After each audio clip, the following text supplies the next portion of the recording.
Oh yeah, I've been in basements. I've been, in rooms. I've been in like the storage closet at a business, basically.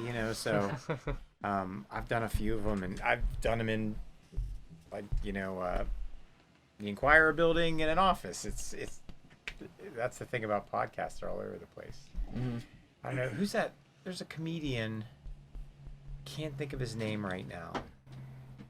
And he was actually in that series Glow that was on Netflix.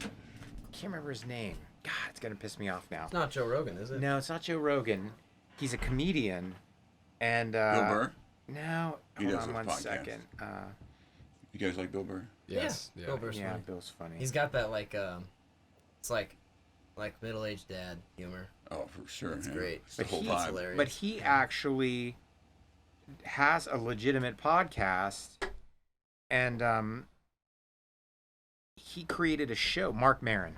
Oh yeah. So he has a show on Netflix, and it's about his podcast, and who he interviews and what happens in those podcasts kind of foreshadows the storyline, and Okay. but it's funny and it's a lot of fun. And so, I mean, if you think about it, he actually, as a stand-up and as an actor, and then he starts a podcast, and that leads to a show. I mean, podcasts it's crazy what they can.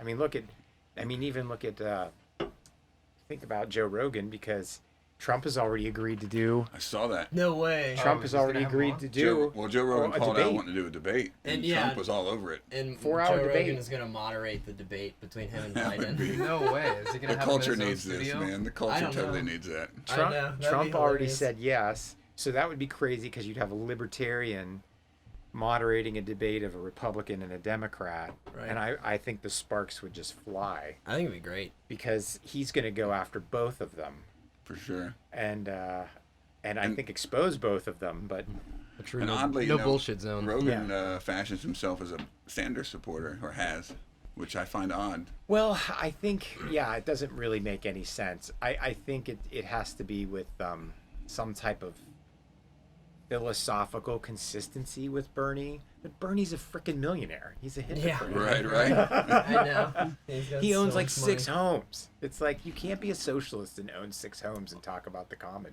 The man. ones that are in Right. charge always do, though. Yes. Yeah, funny how that works. Socialism's great if you're in charge. Yeah. Right. And there's I'm Go gonna ahead. grab another beer. I know I'm gonna need one to get through. So we don't have a time limit. I know you do. It's just when no moss or whenever we need to stop. Yeah. But we filled generally an hour in the past. if you've Yeah. done. It usually ends up being about an hour. Yeah. That's fine. Well, thanks again for coming, Bill. Yeah, no problem. Yeah, much appreciated. Yeah. You said you were training today. Is that what I heard?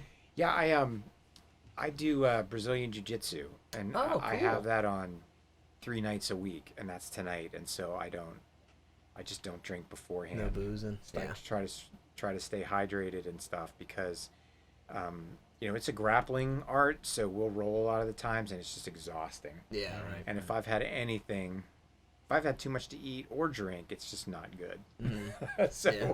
So I try not to do that. Cramps and pain and whatnot. How long have you been doing it? Well, I've been doing it, I guess, over a year and a half now. Yeah.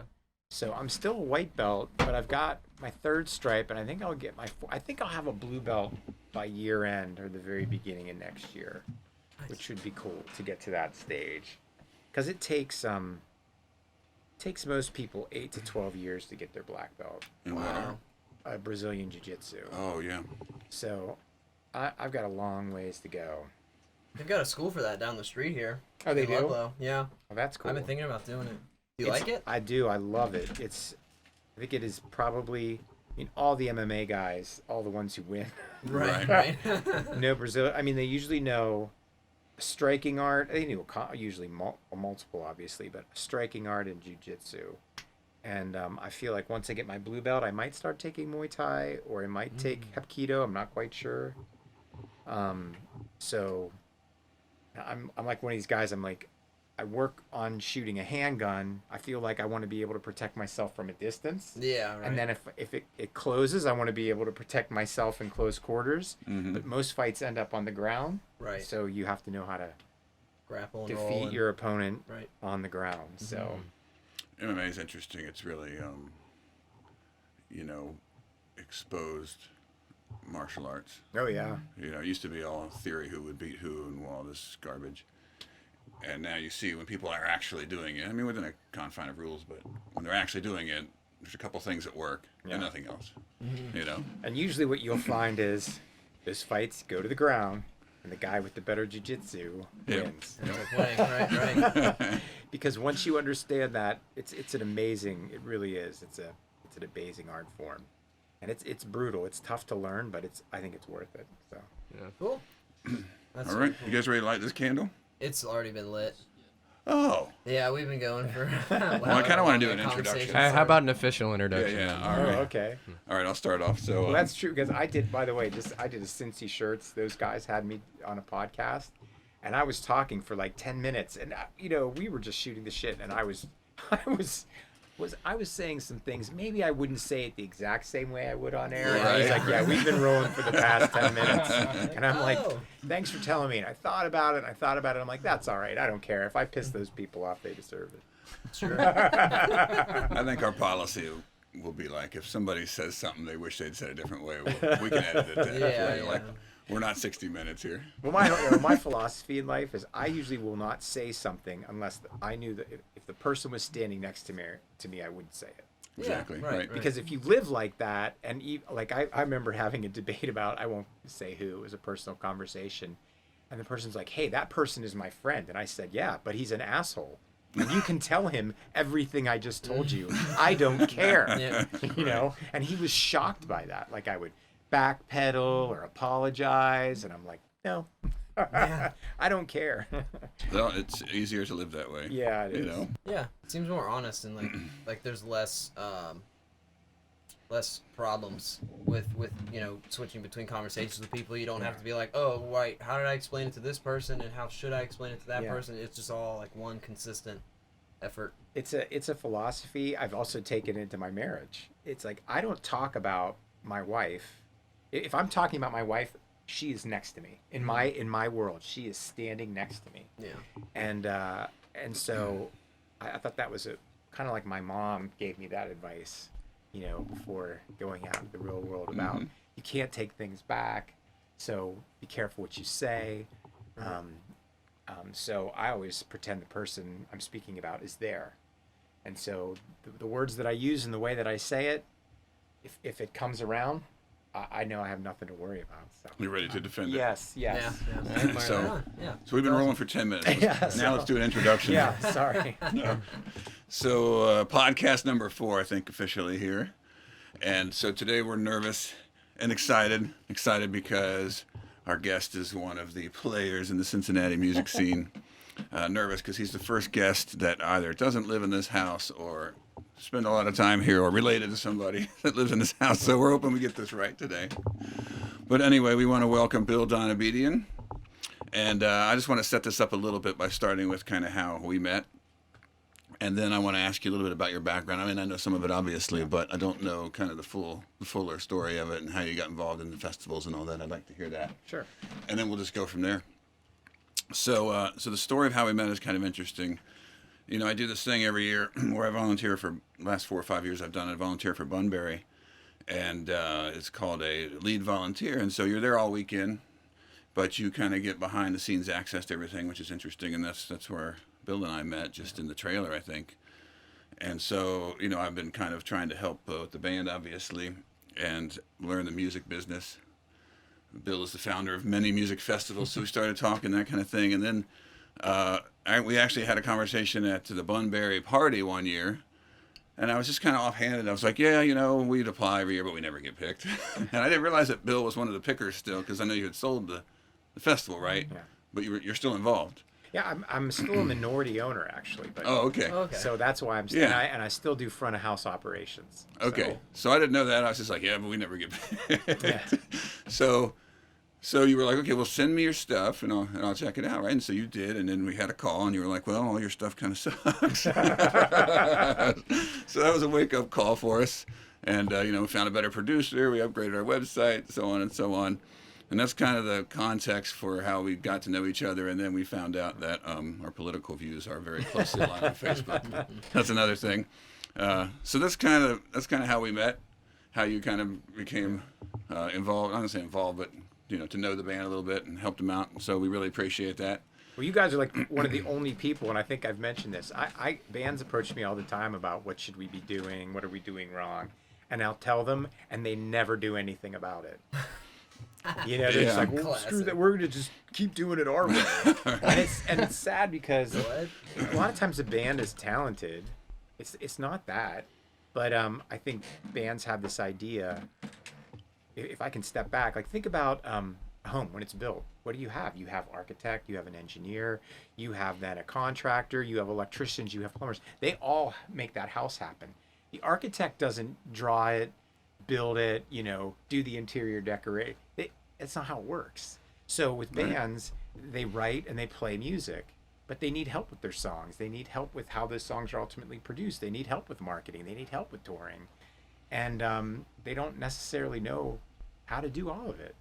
And a lot of the people, a lot of bands just, they are not putting their best foot out there. And once you do, like, as I said, you guys did a great job. Like, in a very short period of time, you changed the way everything looked, the way it sounded. It was still you, but it was now a polished version of you. And that was just so much more accessible to people listening to your music or who want to book you or any of that stuff, So kudos to you for actually doing what was suggested. Well, thank you again for giving us the suggestions. It's probably been one of the most valuable pieces of info or advice we've been given in our career so far. And after we started recording those songs and releasing them, that was when people just took notice. We didn't have to hit them up hey, listen to this new song we just released, it's really good and stuff. That we were just getting messages from people hey, I heard what you did, it's really cool, and all this stuff. And then once you start building an audience, people start coming to you.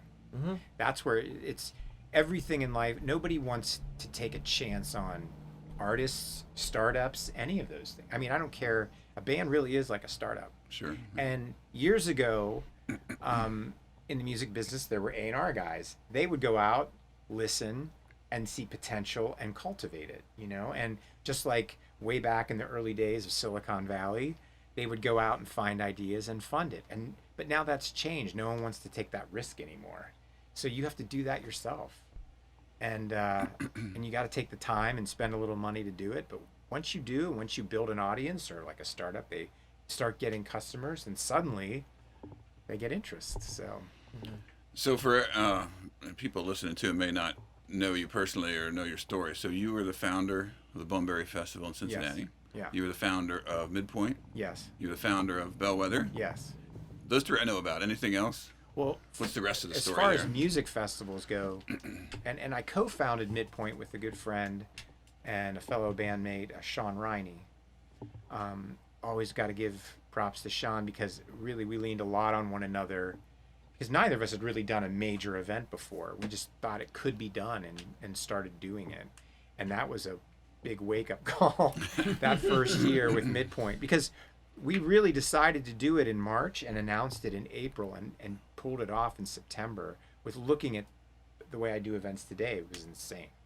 But we pulled that off. But then I've branched off into doing other kinds of events like, Brandemonium, which is a branding and marketing conference, and Kentucky's Edge, which is a bourbon festival, and Pivip, which is an esports tournament and conference. Cool. So now, unfortunately, none of these things have happened this year. Right. We're going to do Brandemonium virtually, and even the SantaCon event, which I do here in town, we've had to cancel this year. So those are the 7 events I work on, and then I do some work for some other clients like Cedar Fair, which you guys, did the band in resident up at Cedar Point this year. So those are the things that I've been working on, those events. So did you? How did you get into music? You were doing something else, not just music, but events. Yeah, I mean the whole reason I was a band in a couple local bands in town. I was the drummer with the Simpletons way back in the mid '90s. I mean, I'm old, I know. And then eventually went on to the band Crosley, and then played in Clabbergirl as well. That's how I really got to know Sean Riney, who helped me start the Midpoint Music Festival. So The only event experience, if you could say, that I had before that was I would help my senior dean, who was in charge of all the parties at the fraternity house, in college. But that was it. That was pretty minor. I just Jay Hopper, who was in a band Rockets to Mars, had started an event called Popopolis that was at the old Southgate house, and it was kind of a one-day takeover of that, and all three stages, and it was all like pop rock, oriented music. And I'd heard about South by Southwest, and I kind of knew conceptually what it was, and I was just like, wow, I think we have enough bands, venues, and things in Cincinnati to do an event like that. That was, in 2001. And I talked to Sean about it and a couple of other people. And the thing that was the catalyst for that event to really go was I'd been talking with the Red Bull rep during Popopolis about the idea of doing the event, Elizabeth Cannon. And Elizabeth called me up in March of 2002 and said, hey, are you still going to do that event? And when she asked me, because she's like, we would be interested in getting behind that. And that's when I was like, yes, we are doing that event. We are now. We're not doing that event yet. I had planned on kind of like taking the year off because I had a startup. We were doing like web design and multimedia development, computer-based training, networking. I had a little company that did all that, and the tech bubble burst, and I was kind of bored with it. And so I was just going to take a year off.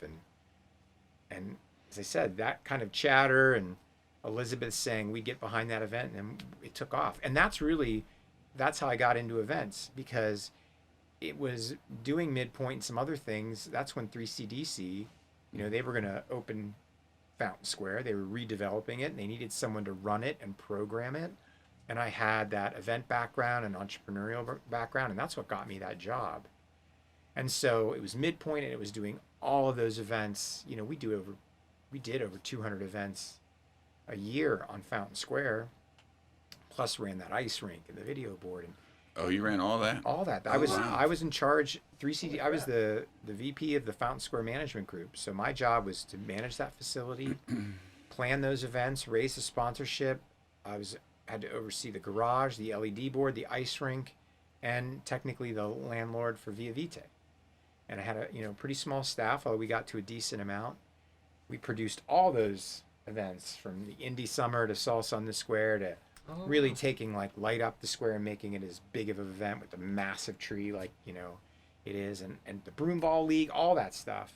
But by 2011 I was over it, and that's when I left and did Bunbury the following year.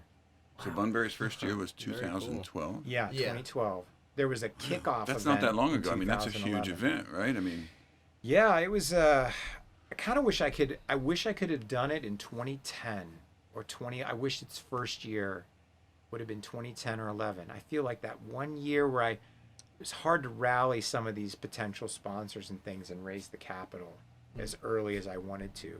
That's why there was a kickoff in 2011 instead of an actual event, and then did the actual in 2012. What do you mean a kickoff? What's the kickoff? We did a one-day event in just the Sawyer Point side. Gotcha. And we had a few bands play on the stage and had a couple food vendors and some beer, and it was to officially announce that Bunbury would be there the next year. Yeah.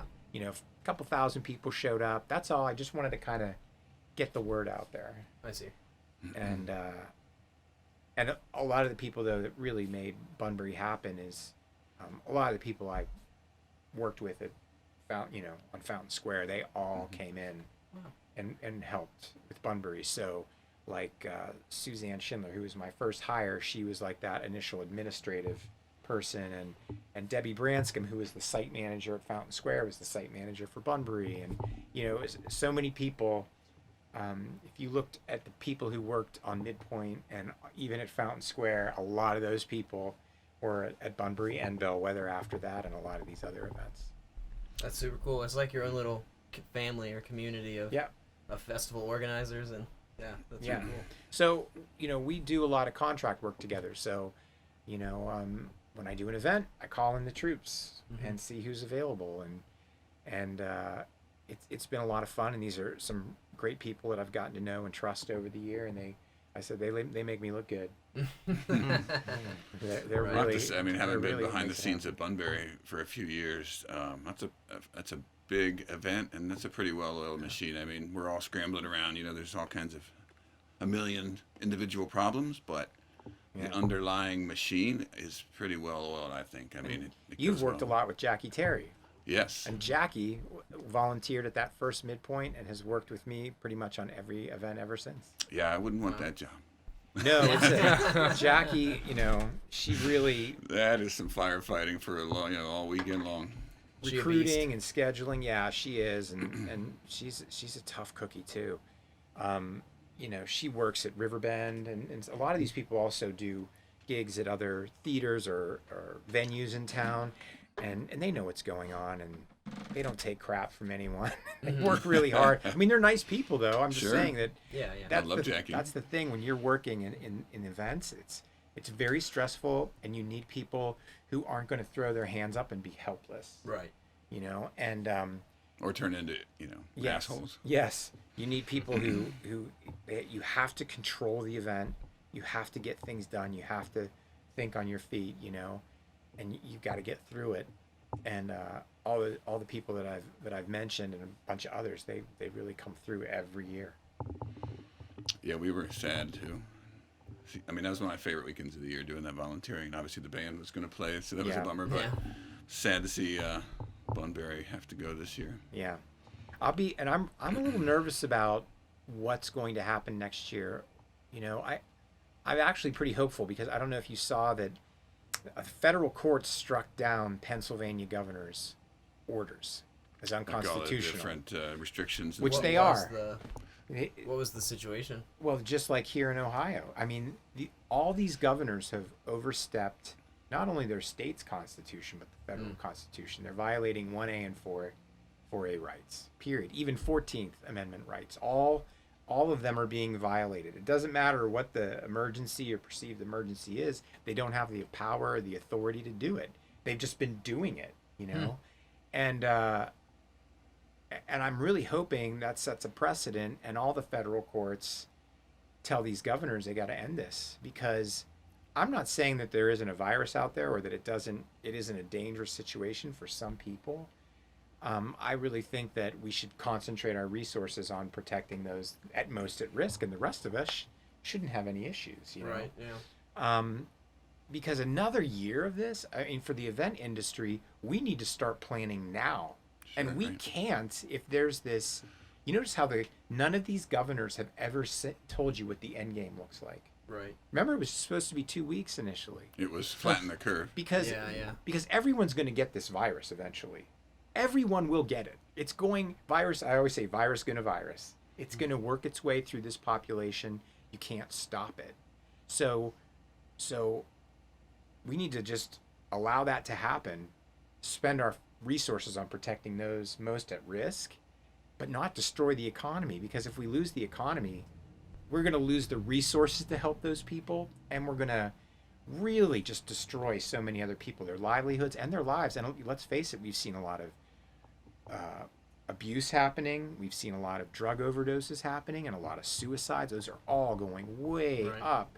We know that people haven't been getting. I know someone personally who had to stop their cancer treatment, and it's back, and they have to start all over with their cancer treatment. Oh no.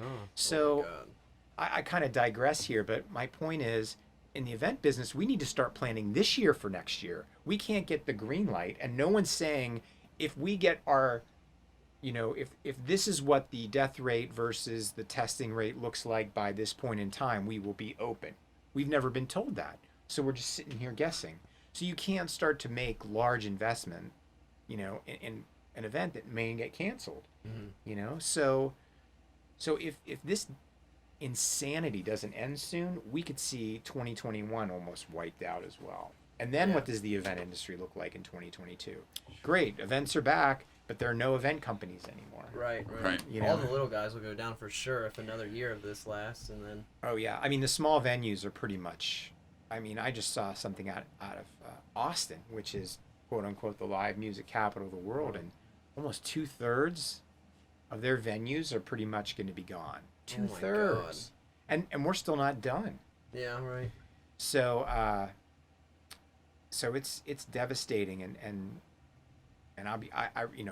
this was a disappointing year, and I really hope that this mess gets cleaned up so we can bounce back for next year. Not super optimistic about that. It seems like, we've put too much emphasis on like government being able to fix everything. Yeah. So regardless of what your party or your ideology is, the folks that get into power feel like they are under the microscope to solve every problem, and they can't be seen as dropping the ball. Right? Yeah. So it's like, okay, I'll just overcorrect and we'll just block all this stuff. You can't blame me that way if it turns out with some bad results. Right. But so it's like, CYA, but that's not always the best policy, I would say. And you have people, okay, you've got doctors who, I keep trying to tell people, look, a lot of these doctors are, it's like if you have a hammer, everything starts looking like a nail. Right. They're one-dimensional thinkers. All they're thinking is, well, if I'm asked how do I stop a virus, we just quarantine everyone. Well, great, but then the devastation that you've left behind from that policy, I'm like, I'd rather have 350 million Americans working on this and figuring this out, as opposed to central. We know what happens when central planning happens. How many countries have we seen with centrally planned whatever? What are the results? It's always very bad. Because when you start directing resources to solve one problem, the devastation it does everywhere else is incalculable. And a lot of people, what I hated is when I would talk about this, people were like, "Oh, you want people to die?" I'm like, "No, that's not what I want. Oh my God, yeah. Of course, that's not what I want." I would argue that your, the plan that you are putting into place will, without question, cause more destruction than what I'm proposing. I keep saying if we have a strong economy, we have the resources to really protect the people who need it. But now, Right. people can't pay their rent, they can't pay their mortgage, and then then we'll pass a law that you can't evict people. Okay, well then what happens when that landlord's broke and now he can't pay the electric bill or the water bill for all of their homes, or the upkeep? Right. Well, what happened? That gets turned off. I mean, it doesn't matter, and then that person's now bankrupt. It's just, and then they'll try to come up with some policy to fix that, and that will do even more damage. The economy I know. is super complex. It's not something that a committee can run. No. I mean, that's why it works when everyone's just making decisions for what their little sphere is that they're good at, right? Yeah. Whatever their company or their thing. And Yeah. so it's not an easy answer. I know that we've taken a huge tangent here, but at the same time, this is devastating the travel and tourism and entertainment business. These decisions like nobody's business, and I'm concerned because what will happen? What is it going to look like on the other side? If anything, one of the things I've always heard about business in general, but also the music industry, is that there are only a few big companies kind of making the decisions and controlling everything. Well, now with all these small bars and venues and restaurants wiped out, Right. Yep. guess who just got bigger and got Right. Has more control over what happens in the market. How much harder is it going to be now for bands to find places to play and get exposure and stuff like that? And that's what I worry about. I hope, the only good thing that I think might come out is hopefully a lot of these bands are sitting down and taking this time to really write and practice and get better. So when this does finally open up, Ready. well, bands have always gotten Guns blazing, exactly. around, yeah. We're gonna have a renaissance of well-polished local bands. Oh, yeah. That's the dream. And gonna be hopefully they do the one thing. Bands get into this one really bad cycle. You're a new band, you start working on songs, you go out and you play, right? Mm-hmm. Well, then you go out and you play and you play and you play, and everyone's heard your songs 100 times, and then you do a CD release of those songs. Okay, now what do you see normally in the music industry? You haven't heard any new content from a band, then they release the CD and it gets played, and then they tour to promote that. Well, it's backwards when you're starting out. Right. So this is what I'm saying. My advice to unsigned artists would be to take this time to write some of your best stuff, really polish it, find a way to record it. So when this is over and you're going out to play, you're going out to promote your new CD. Not you've already been playing this music and now you're trying to sell this CD that people have already, Right. And the worst thing is you're Or trying to sell a CD and they're like, I really love that last song you play. Is it on there? No. Yeah. Oh yeah. We've been there, man. We haven't recorded that yet. Yeah. So I would tell bands, get out of that cycle. Use this time to get ahead of the curve. Release your CD, and then you'll be able to sell more copies and promote it. So I have a theory I want to run by you, and then I know the gallery here. We call the people sitting on the couch the gallery. Hello. We are the Which will gallery. this changes from show to show, but I know they have some questions too. So here's my theory, as been doing this with these guys only for really a couple years now, but in the day and age of like streaming, right? So digital media, CD sales obviously isn't the thing it used to be. No. Even the biggest artists maybe go platinum, where it used to be, 5-10 times that. So the idea is like, well, instead, and some bands have done this before, like instead of just focusing on music, what about, you're building more of a brand, a tribe, kind of Seth Godin stuff. Mm-hmm. And obviously, so you're building your tribe as a vehicle to sell concert tickets, to sell CDs, to sell streams, but also you could use it for merch, subscriptions to your specialized content or whatever. A lot of folks are doing that in all kinds of different realms, not just music. And I think of bands that have a really strong brand, like, Kiss is one of these. I mean, a lot of people will jam on them musically, and not be fans necessarily, but I mean, they could have made a living just on the merch that they sold, right? Right. Or another one I like in this realm is like Insane Clown Posse. You want to talk about a band that's built a community. Yeah, Right. A super strong identification.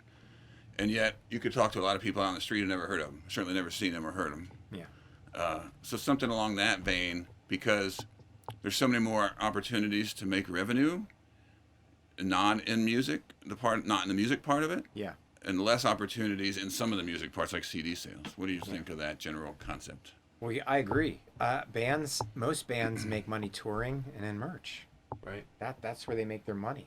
Yeah. So when you can build a brand, and a lot of bands talk about, that's selling out. And I've always said to bands, I'm like, look, as long as you're true to your music, but you're doing everything you can, why are you making it if you don't want anyone to hear it? And if that's true, then don't complain about no one being at your show or no one buying your CDs. If this is just for you, then why are you recording it? And why are you playing in front of an audience? I call bull on that one. Yeah. So if you're going to put it out there, then put it out there in the best format possible, that reflects you in the best way that you can, and that you make a concerted effort to connect with people, who you think might be interested. And you mentioned Seth Godin. I agree. It's kind of like, bands worry so much about trying to appeal to everybody, or even like, we're playing this city and that city and this city and that city. And I did that in my band too. But that was we kind of diluted ourselves. Maybe we played Columbus, and how many fans did we win over with one show in Columbus? It's Right. kind of like you start to make some noise just in one market. If like we are going to own, I don't care if it's just like, we're going to own Northside. We just want to own Northside. We want to destroy that. Like, we don't want, people are going to be like, when they go to Northside, it's all about Trauma, Illinois. We're going to be at the venue every day, even when we're not playing. We're going to meet bands. We're going to support them. Then we're going to play shows. We're going to be, I'm totally blanking on the name of the CD store. Shake It. Shake It. Thank Yeah. you. Shake It Records. We're going to be there. We're going to do in-stores. We're going to do whatever we can. We're anywhere we can go and play and meet people and pitch the band. And that's what we're going to do until we own Northside. And then we're going to go to Clifton. And we're going to do the same thing, I would argue that if a band did that and became the band of a small town, now you've got something behind you. Right. Mm-hmm. Right. Now you've actually got a fan base and people who support you. Or will tell, so when you finally go, okay guys, we're going to go to Columbus now, and that means all you're going to do once a month, you're going to Columbus to play, or twice a month, you're going to go to Columbus to play. and you're going to tell all the fans, hey, who knows someone in Columbus, you know? And for those of you fans that we know, we see come to the crowd, we're going to do this for you. You know, it's like whatever you can. The bands that are patient and do that will be the most successful, in my opinion. Wow. That's, you've got to build that really solid fan base. We've seen this. That's great advice. We've seen this with our friends in South of Eden in Columbus, Yeah. formerly Black Coffee. And they were signed by Lava Records this year. You know, we went and did a show with them, and they probably had 200 in the venue for them. That's give or take, yeah. Which, you know, before I got into this world, I wouldn't think 200 was a big deal. But the number of bands that can draw 200 that aren't like grandma and grandpa and uncles is a huge minority. I mean, it's a very small minority. Right. It's amazing how little it takes to get into the top 10% of what a band can accomplish, you know? So we've seen that from them. I mean, I don't know them that well, but I don't think they have like a nationwide following strong in a lot of cities, but I know they're big in Columbus. I mean, they do well in Columbus, right? That's where they're from. So that's interesting point to put in the notebook, fellas. Yeah. Yeah, right. Definitely. So anyway, you guys said you had some questions, so fire away. I'll start. Not a good time to go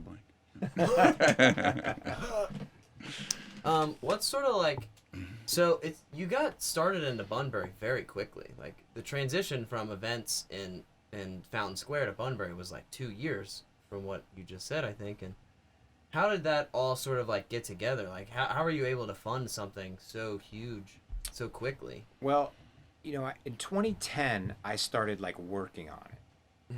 And I'd walk the Sawyer Point and Yateman's Cove site all the time. Like, what do I want this to look like? And started putting together business plans and took out the permit for 2011, you know, because I could get grandfathered in. And then when I'd kind of had it, I was just over it, working at, you know, Fountain Square after a while. And I was just like, wanted to do this. Raised the capital, raised money, basically formed an LLC, and I raised money. And I was lucky because the person who really helped with that was my father. You know, I'd built a reputation in events and being successful in events, and we quickly raised them. 48 hours, we'd raised the money we wanted to start that event. Yeah. Wow. And there was a gaping hole in this market for that event, and For sure. and once I knew that, my last day at Fountain Square was November 11, 2011. 11/11. Oh yeah. And that's when, and then I started working full time. Great last day. Yeah. Nice. And yeah, if you think about it, the booking started in November. So the booking started in November, and we announced in February. Yeah. For that first year. So 2011 or not the kickoff, but 2011. Well, no, 2012. 2012. Sorry. Yeah. Right. Okay. So, but that's really what it came to, is like, I got to get this event started, and the business model has changed. Events used to be able to go out and almost raise enough in sponsorship Right. to start your event, and that's what I was trying to do initially, and I realized that wasn't going to happen. So that's why I decided to raise capital. And once I had the capital and I booked the bands, then I was able to get the sponsorship. Gotcha. Okay. So really from, you know, it was 2010 when I decided. And you know what it was that I saw that really made me want to do it? I mean, I always kind of wanted to do something like it. Same with, and Bellwether was really my whole, like, I wanted to kind of do a Bonnaroo. If you think about it, Midpoint was my homage to South by. Yeah. And Bunbury to Lola. And Bellwether is to Bonnaroo. You know, Right. it's kind of like I was trying to create all those events for the greater Cincinnati area. You know, I figured for one city to have all three flavors, I thought was important for events. But you know, so the amount of time it took was much longer than what it might seem. But you know, I saw an ad for Forecastle. And the lineup and the ticket price, and I was like, this is all out of whack. I'm like, I don't think these bands make sense for this price, and Like the price was too high or too low? And sure enough, they did go bankrupt after that year, and that's when AEG bought them. Oh. And in 2011, they did a halfway to Forecastle. It was the week after I did my announcement that Bunbury was coming. Okay. But in 2012, the way the weekends worked out in that month, both our events fell on the same day. And like you might remember I said, I wish I would have started that like a year earlier. I really wish, had I been doing a full-blown Bunbury in 2011, had I decided to raise the money instead of trying to go after sponsorship first, I don't think we would have ever seen Forecastle come back. And I think Bunbury would have become a larger event. In other words, you know, we've only sold out. We sold out one day in 2015, and the only year we sold out was 2018. So we are still not at that place where people are like, Bunbury's just a great time. I want to go. Yeah, right. Sort of like Bonnaroo. Right, or Lola. It just like sells out just because sells out. of the experience. Because even if it's not the bands you wanted, you still want to go, or you know you can sell that ticket. You know, and Cincinnati, it was tough. It's a tough market, and it's kind of a musically illiterate market. And I know like there are people raging right now who are listening to this podcast, but they don't know. Like I remember in 2014.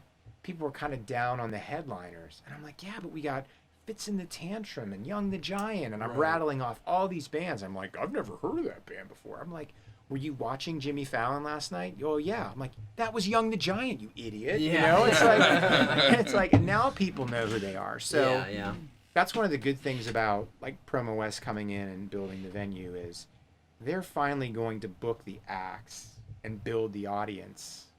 And hopefully the radio stations in town get on board, because I think the radio, for the most, except for the project, are totally like EBN is still playing. It's rinse and repeat. Yeah, it is. It's like 40 songs you know, over and over. And you go to Riverbend and it's like, oh my God, it's Poison again. You know, it's like Poison and Motley Crue again, and the country concert, or the country ticket or whatever they call it. The Poison was better than I expected. Yeah, I mean, it's fine As and old all, as they are. but so Cincinnati doesn't have like, you know, it seems like now you could have Dan McCabe does great stuff at Motor and at the help me out, I'm blanking on the Woodward. You know, so he's got the small venue where a band can first cut their teeth, or he can bring into town, then he can sell tickets to a few hundred people, you know. Now, you know, they can graduate to some of the other places around, like the Promo West new venue. Then you'll see them at Bunbury, Riverbend, you know, Heritage Bank. You know, we've been missing that for a long time, and that made Bunbury, another thing that made Bunbury challenging was I was excited about a lot of the bands, but this market, I think once we get some venues and audience can see a band 4, 5, 6 times, then they'll know who they are, and they'll be excited to see them at a festival like Bunbury. Right. I did have some fun with the Bunbury lineup last year. So, you know, Trauma, Illinois was the last band on the poster, right? Like, yes. So, right, yes, Yep. right. Yeah. So every year when the lineup comes out, the Facebook haters come out like 5 minutes after, right? And every other post is Bunbury is shit. This lineup, and then every other post is, I can't wait to go. It's just ridiculous. So I had some fun with the haters. I'd go on there and be like, what are you talking about? At Trauma, Illinois? They don't even know they were on the poster. You know, they're just looking at the top 2 lines and hating. Some people actually went and looked this up, followed us, gave us a follow. Other people like fought back even harder. They're like, I don't know who they are. They must suck. That's one of my favorites. Have a good day. I don't know who they are, so therefore they must suck. Right. So until you heard the Foo Fighters, did they suck? Right. Allegedly. All these legendary bands. Yeah, they must have just been shit until you heard them. It's a catch-22. They put every band in. You know, it's like they've got to start somewhere. Do you take? So this is an interesting thing, I think. And do you put any credence in the idea of nothing draws a crowd like a crowd? And this is kind of the impetus behind, let's say, bands that will inflate, you know, their Facebook profile with bot likes and this kind of stuff, or YouTube plays or whatever, because it's like, if I see a band I've never heard of and I click on their page and there's 100,000 likes, I'm going to think about them differently than if there's 300, right? Instantly, like, oh, these guys must be legit. I'll look some more. Do you think there's anything to that? or is it like if you're good enough, you'll build that following and it doesn't matter? Well, from a producer's standpoint, and I think I was talking to you about this. I'm like, we want to make money. We want to sell tickets, right? Our business has to succeed. And it's hard to do. Like, there are a lot of fixed costs. So you might see a lot of people and think, wow, they're killing it. But, we've just spent $2.5 million on talent. And that's half of our total budget. So when you think about how many people can attend and what ticket prices cost, and then, wow, then they need to sell this much beer. They need to, it gets a little hairy. So bands, I need them to sell tickets. We do always have a couple of opening slots. We used to have a lot more. We had, remember, 2 more stages when Bunbury had 6 stages initially. Oh, and we did a lot more for local bands. But so it is important. Like, when we're looking at bands, we want to make sure, we want to see the whole package, right? Does it look professional? Are the songs good? Are they active on social? And do they have a lot of followers? And are a lot of people liking them and everything like that? But it's pretty easy. Like, my bullshit radar detector will go off when I'm like, okay, so I'm looking at this band and they're a joke and their music is horrible and everything, but they got 10,000 followers. Yeah. And like, they haven't played a club in like, bull, and immediately I'm going to just throw that out. But so you have to look at the whole thing. But yeah, there've been sometimes I'm looking at a couple of bands for a slot and it's a toss up. The band that's worked harder and has the bigger crowd, I'm probably going to go with, because I'm assuming some of their fans are going to buy tickets and come to the event. Midpoint was the venue or the event that was supposed to help showcase new bands, right? That was and Bunbury is really about, you've been showcasing, you've been succeeding, and now you're going to play in front of that kind of an audience, or a Bellwether. That's the purpose of those events. So as I said, we do have opportunities through like acoustic stages or some first slots of the day to help bands that you might think are doing the right things, but it's not those aren't showcasing events. So getting back to your point, do all those likes and things help? They do in context. They do if it makes sense, but we know if you're lying. Right. That's not hard to figure out. Right. Yeah. Right. If it's a load And shit there's a huge downside as well, just as to all the bands out there. If you do this fake stuff, and then God forbid you do start to develop some groundswell, right, and you get the Facebook likes and whatever, your ability to market back to that data set inside of Facebook platform or any of the platforms is now severely hampered because you've got all this fake crap in there. Yeah. And you're spending money to get the attention of people in Egypt, who don't actually care about your band. like random podcasts. There's the fake it to make it mentality, and you have to be careful with that. You've got to do the work. You have to put in the work. If you were to go through and look at the biggest acts over the last 50 years and find that person who, basically won the lottery, lightning in a bottle, it's happened to a handful of bands. That's not how you're going to make it. You've got to put in the work. There are no easy ways. And that's the other thing. I think a lot of bands, they give up too soon. We've been doing this 5 years, 6 years. Try 10, try 11, try 12. I mean, that's what it takes. You need to, not one of my favorite artists, but Dave Matthews was like selling tons of CDs and things like that, and tons of people were coming to his shows before he got signed, and then he was in the driver's seat. Yeah. But that's because they toured like crazy, and boy, could they put on a show, and they blew people away with their musicianship, and they did the work, and they reaped the rewards. And yeah, I would say maybe if you've been doing this for a long time, and you just can't seem to get past that second or third slot, and during a festival, and people aren't jumping on board, well, you might not be that good. Right. Then It might be there's time that. to look internally. Right. Yeah, you just might not be that good.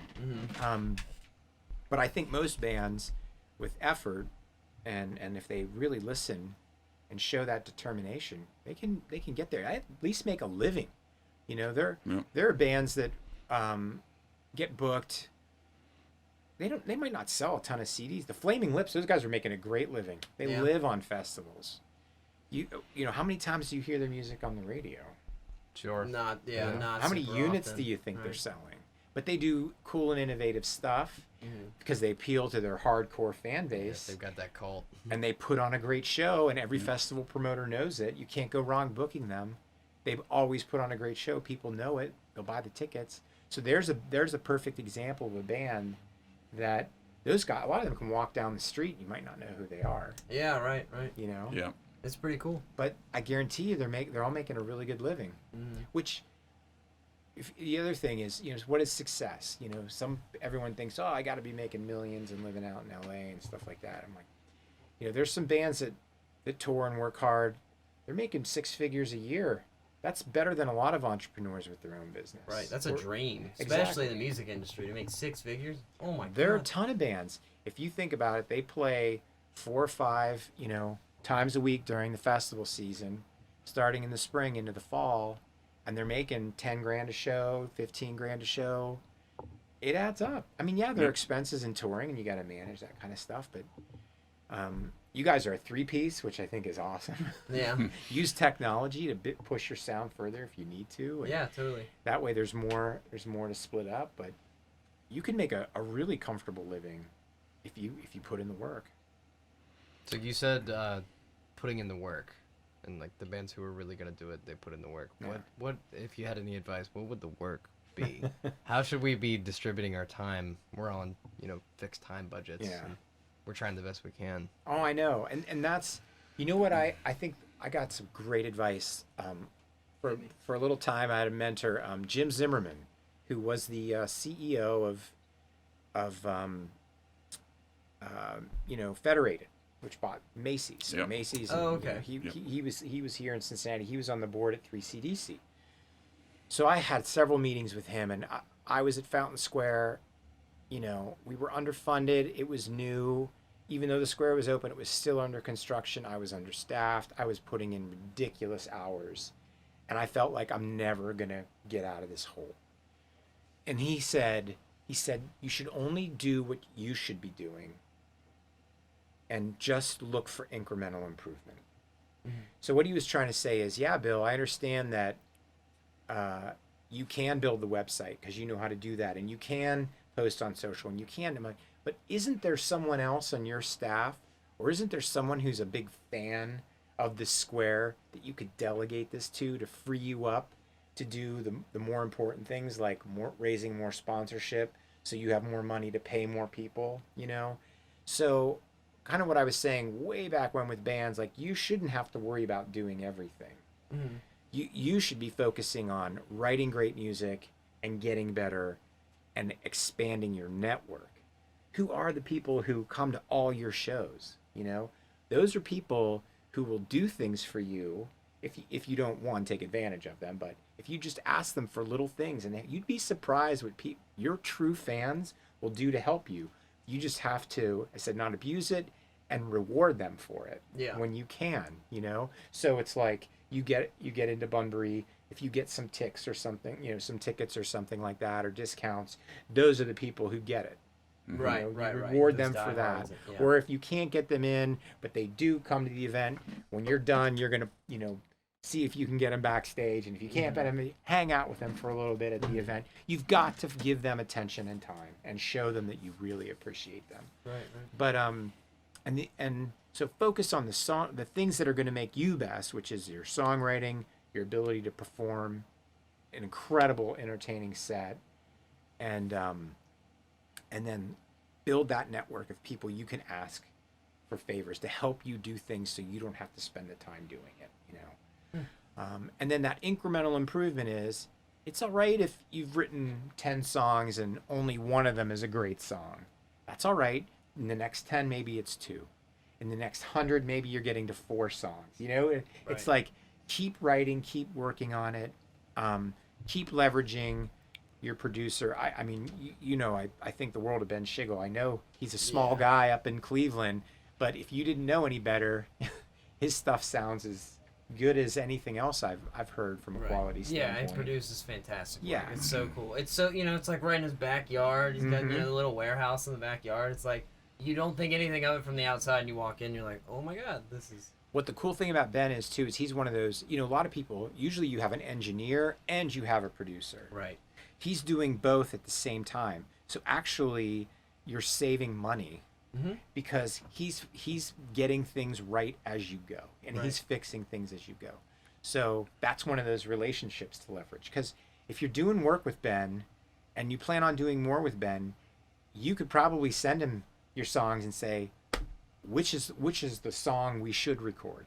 Mm-hmm. Shit, there you go. You know, Right. because he's going to listen to it because he knows you're going to record with him. Right. What song is he going to be excited to mix? Because when the engineer's excited about the song, it sounds better. Yeah. Right. We literally went through that. We when the first time we went up, we presented 2 songs. One song was like pretty complete. Like we had sort of worked through all the little intricacies, like all the little diddles and stuff that you might not think about on the first pass through of a song. And then the second song that we did, we had a lot less direction. Like we sort of came to him like, hey, we're not exactly sure how to do this, but he also really liked the song, and in turn like came up with incredible ideas. Yeah. Like, I don't know if we would have ever brought up or thought of. Yeah, I mean, It was super when you're cool. writing a song and stuff, there are all these elements in songwriting from, its composition and arrangement and all these things. And sometimes when you come in with something kind of rough, it's really just the verse and the chorus, or maybe the pre-chorus, or maybe you have a sense of what that bridge is like. You've just given him more room to play. Right. And he's going to be like, oh, like, I see it. And a lot of bands feel like, oh, well, this is our song. I'm like, oh, you don't get it. Right. Like, if you were to go back to the Beatles, Oh yeah. who was really influencing what those songs like, or U2. Brian Eno had a huge hand in what U2 became, and I guarantee you he was part of that writing process. So if you find a producer that you like, and he's making your songs better, going to Ben with some roughs, or say, hey Ben, we're just going to come up, we're gonna just blow out some roughs, and we want you to pick your favorite, and then we're going to record it right there. Just change the whole thing and find something that's different and unique, because he's done that. I mean, we sent I co-wrote a song with a friend of mine, Kevin Canifax, and we sent it up there in its one format and sound, and we said, you need to stylize this in today's music. It's a pop song. Okay. Totally changed it. Amazing job. Yeah. And then we had an idea. I used GarageBand to do a really, really rough song. It was just for fun. It's kind of like a song that would work at stadiums and venues and things like that for like a football or basketball game, whatever. And when we got there, he had already laid it, I gave him what the purpose of the song was, and he'd already plugged in so many of the holes. Yeah. And we were just putting down the vocal tracks and a couple of instrumentation suggestions. In just a few hours, the song was done. Yeah. That's amazing. So that's when I've learned. That's what I learned is if someone's got that ear, it's just like, architects need the engineer to make sure it's sound. Right. So the structure's sound, and then it's the contractor who, as they start to build, knows how to make the adjustments. So some of these things that you can't see at that, when you start to zoom in, that someone misses, and they know how to fix that problem. And that's your network. So that's what I would say when I talk about doing the hard work, getting back to focus on what you do best and what you should be doing, and find those great people and let them do what they do best. Right. So Wow, the melody is the hardest thing to write. Yeah. Right. Always. Yeah. Well, that's what I've been trying to do. When I first listened to these guys years ago, it was like a, basement thing, high school kids, and I was kind of, my expectations were lower than what they were able to do out of the gate. It's like, well, that's cool. And then I started kind of, trying to help them book shows or whatever. And then I just personally got interested in the music industry. And I think the biggest hole that a band has, it seems to me, is marketing and branding, building that audience. Yep. No matter how good you are musically, if you can't find and contact the audience in a cost-effective way, it's not, you're not going to get the traction, right? Management and marketing.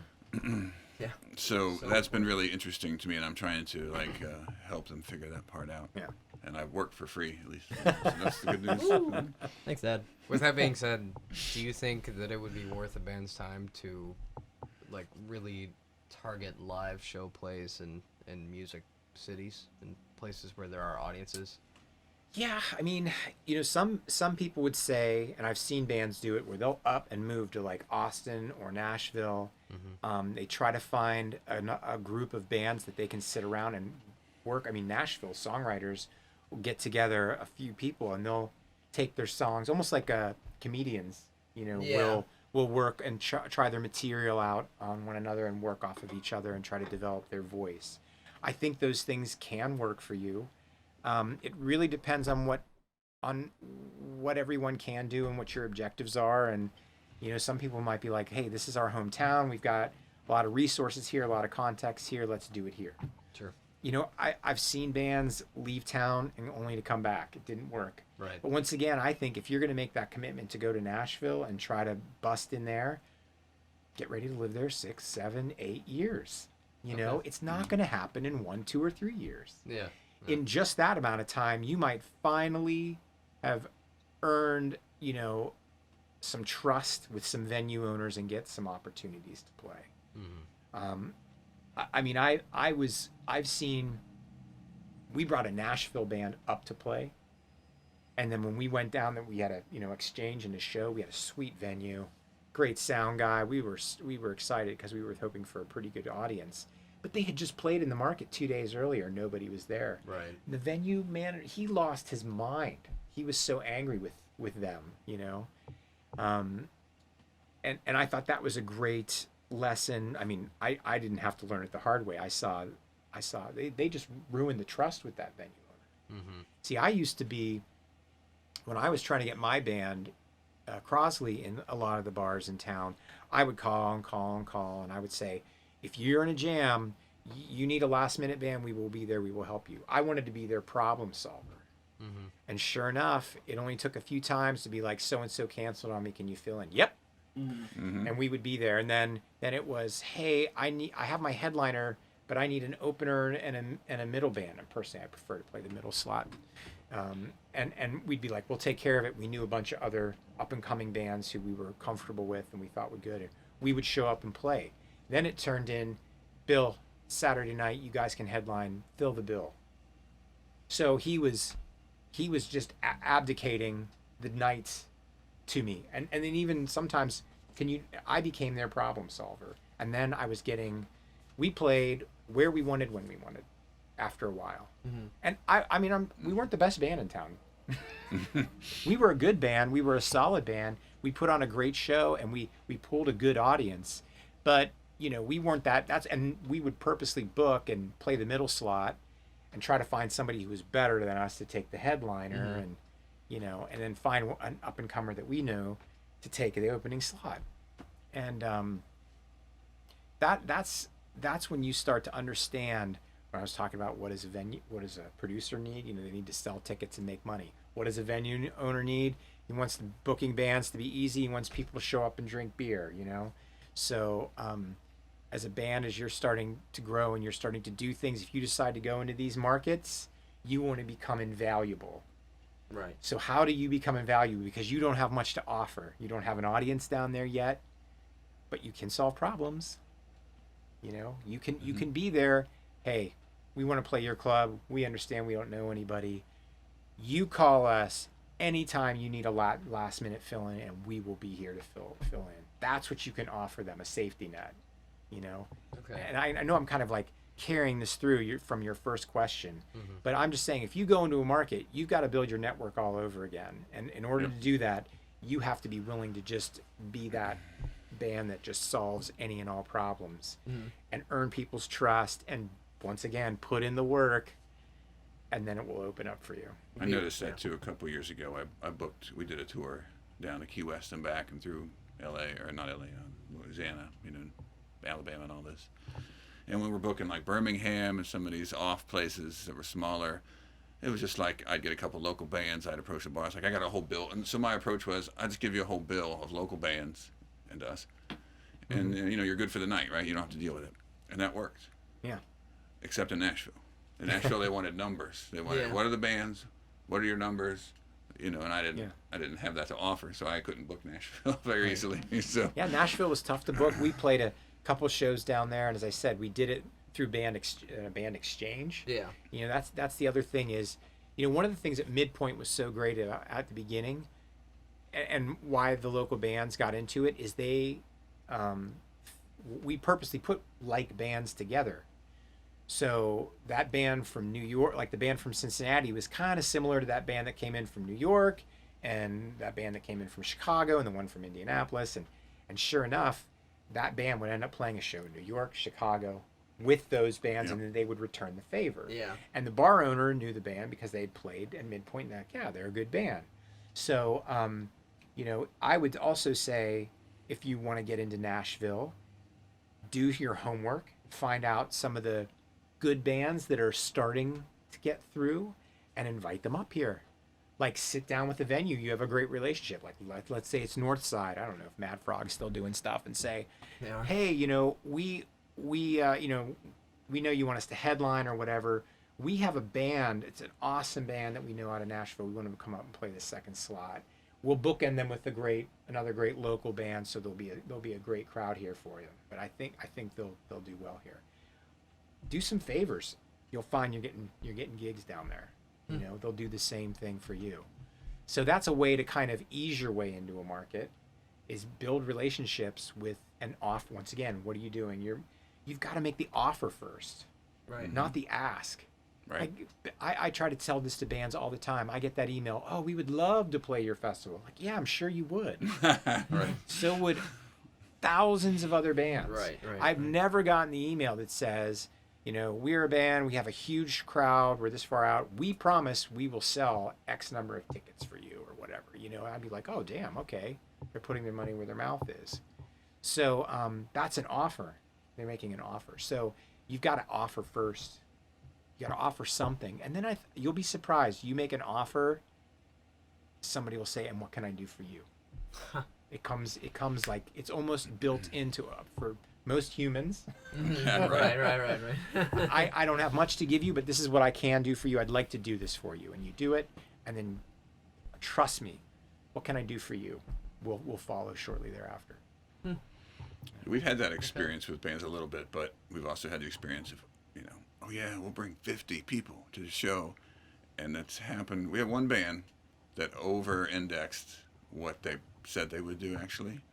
That was, we did a show at Bogart's a while back, and we actually had I don't know, 300-400. I mean, it was good for where they were at. They were barely starting out. But usually it's like, if they bring half of what they say they'll easily bring, we feel fortunate. Like, there's a lot Right. there's a lot of BS that goes on with that, so I feel like you shouldn't oversell it, right? No. Because then you lose the trust. It's true. Like, if you can bring Yeah. 20, just say 20. Yes. Don't say 50, hoping that every single person you ask will show up. 'Cause Yes. That's not how it works, right? Under promise, over deliver. I said that fake it till you make it thing.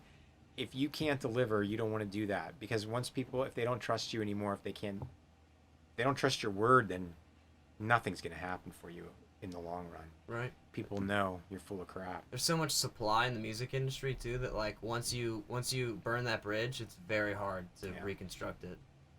And that's it. The supply, like a lot of people say, oh, there's so many bands out there, it's so hard to make it. It is hard to make it. But I know 80% of that supply is garbage. Yeah. So a lot of the time is weeding through the garbage, you know?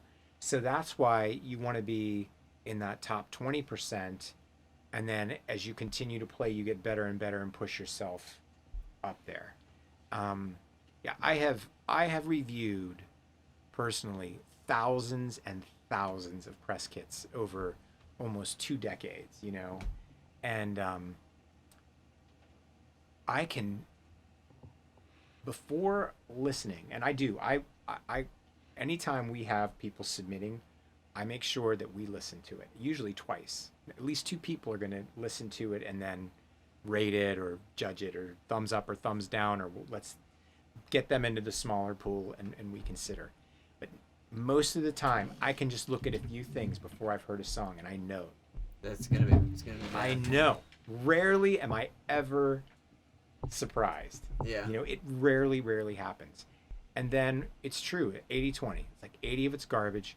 20 of it, it's like, okay, these are good bands. They're standing out, but they're only a handful. Like out of 100 bands, maybe 1 or 2 bands will stand out. Where I'm like, wow, that is unique. I haven't heard anything that's like that, or the song is still in my head, you know. So when you're talking about doing the work, you know, and you're talking about branding, it all comes, you got to differentiate yourself. You got to find something unique, something in your sound, something in the songwriting and the instrumentation that makes you a world of difference over other bands. So not only do they listen and go, that's a great band, because you might get booked and you'll get decent slots, but when the people who are running that event or who are doing the booking are like, damn, you know, like I think when you get the lucky break is when somebody is just like, wow, I don't even care if this is a new band. They're so good. I want to see this band. Yeah. And I have booked bands that did not have, you know, only had 2 songs, were relatively new, you know, only had a few followers and things. But the music was so compelling, I'm like, all right. Because part of my job, I was saying, yeah, you know, we got to make money. We got to stay in business. But I still want to, at the same time, there's still a part of me that's like, I also want to I kind of want to put my fingerprint on the event, or say like, hey, as an event, we think this is worth listening to. You know? There's something to be said about that. And I've booked a few bands where I'm just like, I want to see these guys. And sometimes I'm like, I almost don't believe that they could do this live. I want to do this. Right. Can they actually do it? And then they get up there on stage and you do it, and you're like, damn. Yeah. I heard a 3-piece band out of Columbus, and that ended up playing Bunbury. I'm gonna forget their name though, because it was back in like 2015. Graceful something or other. I can't. It's out of my. I could still sing their songs, and I heard this song and I'm like, oh my god. I'm like, I can't believe these guys.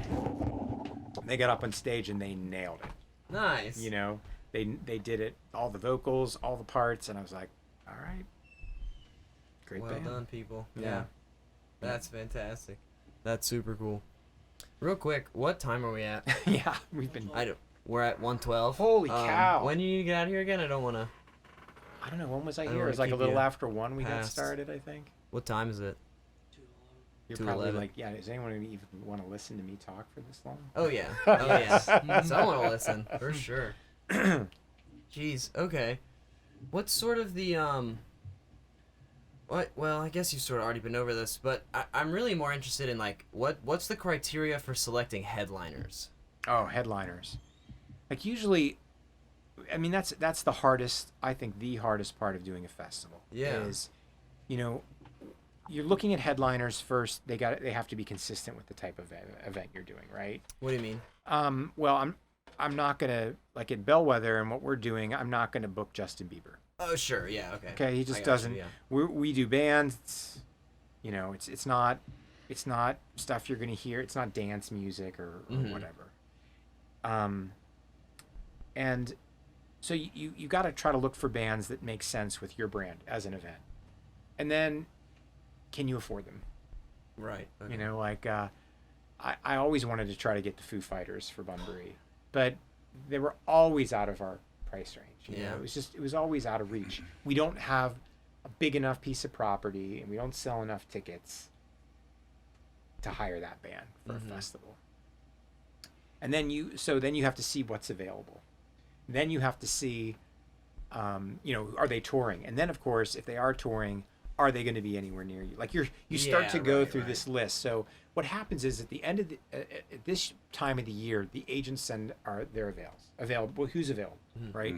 Okay. This is who's touring, and you get a sense of how much the bands cost and all that kind of stuff. And you're like, God, it would be neat to put together a show with this, and this. And I'm a big advocate of you need to be consistent for your weekend. It's like a Venn diagram.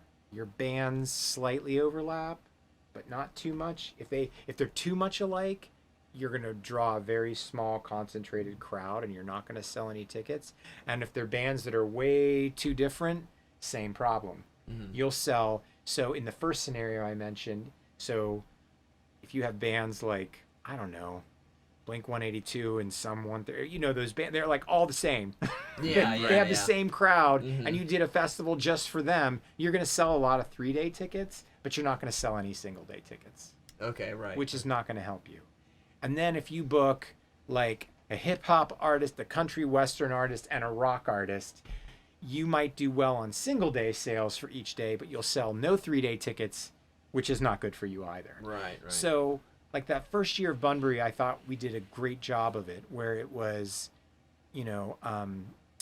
Jane's Addiction, Weezer, and Death Cab for Cutie. Mhm. They're all in the alternative space, but they span over different decades, and they have a different vibe as far as what alternative is, right? So that really helped you sell a lot of 3-day tickets, and then you had people who just come for the day. So that's when you're building a festival, that's what goes into the headliners. What's consistent with my brand, who's available, who can I afford, and you're fighting, you're out trying to outbid other events and things for those artists. Right. And you try to piece that together, and then everything kind of falls in place, Is there a lot of demand? Like, is it often that bands will come to you, like headliner bands will come to you for a slot, or is it more so that you'll sort of go out and look for them? This is one of the weirdest things in the music industry is when you know that there's someone who could be a headliner, and the agent says, yeah, this band really wants to play your festival, and you're like, okay, well, you're quoting 400, I'm willing to do 350 for the slot. Yeah. And they're like, no.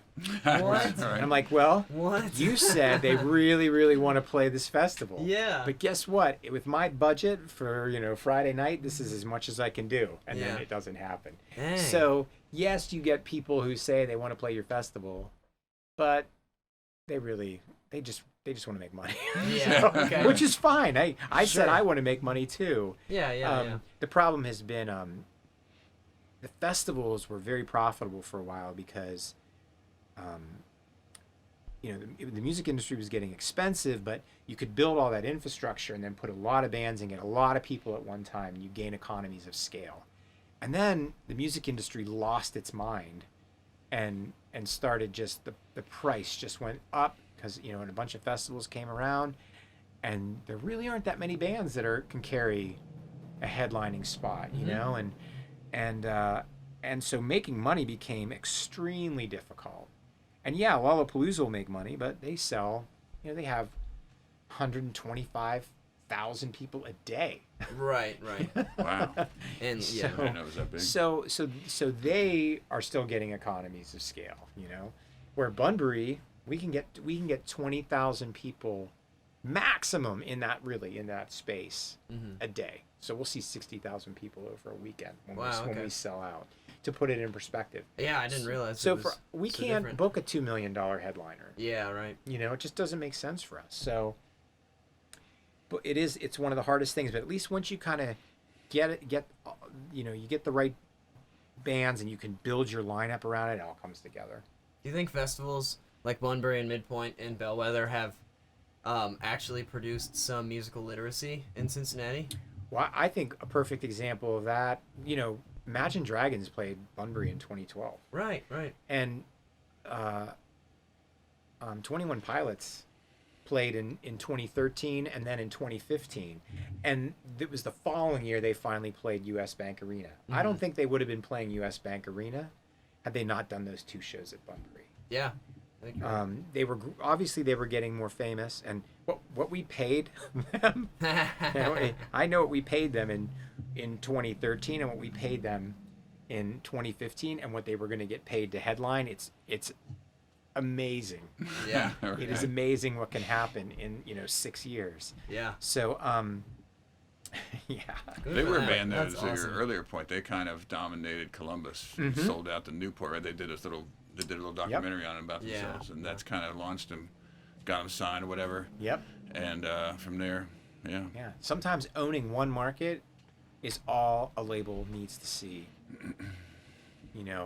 Like these guys are doing the right things. They got unique sound. They got a unique vibe. People are they fans? Like, once again, how many Facebook likes you have and everything. If you get people showing up to your shows and they're like wearing T-shirts, and they know the words to the songs, and they're excited. That's all somebody needs to see. Yeah, that's enough evidence To go, there's something here.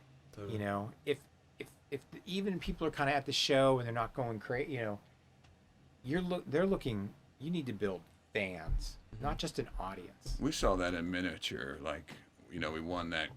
The boys won that contest to be in Bunbury, right? The next to Rock, and we had been there 2 years before we were selected, and you know, didn't make it. But this last time, we basically sold tickets to like a bus, like a limo bus experience, so that we could have like real fans. They're not friends and family, and we did, and it wasn't a lot. It was 20 to 30, right? But they were real. And it was like young people. And there was another band there, a really good band actually locally, and they had a tour, and everybody had T-shirts on. But you could also see in the crowd, it was like aunts and uncles, more of that. And I really think it was a very tight vote. I think because it was a comment was made to us by one of the voters, like where do these people come from, or something like that. You know, like who are these fans? Because they looked and acted like fans, not friends and family. Right. And I really think it was the difference. Yeah. Like just a small. Yeah. If I saw an audience of 100 friends and family and 50 of just fans, I'd be more excited about the band that brought in 50 fans. Absolutely. Yeah. Right. Got to develop those fans. So it was a learning experience. But 21 Pilots, those guys, they're like a textbook case on what to do. And if you think about it, though, like, you know, we talk about releasing CDs and albums. You know, you hear people talk about albums, CDs or whatever. Maybe it's not about doing that at all. Maybe you guys just release a single every month or two and just keep it going out. And then they come out with new T-shirts, and they come out with, they are constantly putting content out there. It's a song, then it's the video, then it's they've got something that's quirky about what they're doing, and they do some merch for it. And they just keep feeding that content to their audience, and they just eat it up.